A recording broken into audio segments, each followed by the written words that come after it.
Hey guys, my name is Elijah, and in this tutorial I will show you how to record audio in Premiere Pro.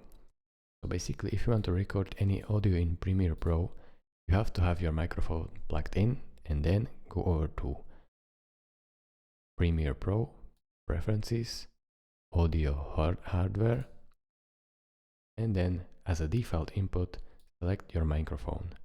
So probably you will have no input selected.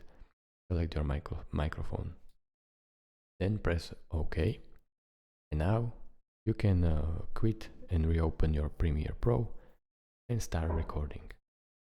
So click on this voiceover record, and then as this 3-second pass, you can record your audio straight into Premiere Pro. When you press stop, which is spacebar on your keyboard, the recording will stop and you can hear it. So this is how you record it. Thank you guys for watching. If this video was helpful to you, consider subscribing, liking this video, and I will see you in the next tutorial. Bye bye.